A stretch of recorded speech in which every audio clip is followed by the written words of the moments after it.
आपने अमीर शाम क्यों कहा? वो तो 54 सूबों के हुक्मरान थे। ये तो इनके लफ्ज़ हैं अमीर शाम, इनका प्रोपेगेंडा है अमीर शाम। अमीर शाम नहीं, 54 सूबों का हुक्मरान था और 19 साल हुकूमत की। कितने सूबों पर? 54 सूबों। और खिलाफत सुपुर्द किसने की थी? किसने दी थी उनको खिलाफत? बोलते क्यों नहीं हो? हजरत अली के बेटे ने दी थी। हजरत अली के बेटे को पता नहीं चला भी ये मेरे बाबा के मुकाबले में आया था, ये बागी है? क्यों दी? खिलाफत क्यों सुपुर्द की? देखो इमरान खान आखो बे नवाज शरीफ ने वजीर आजम बनाए,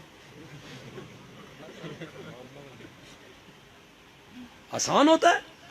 दुश्मनों को देना हद नहीं हो गई? दोनों सुपुर्द करते हैं, दोनों भाई।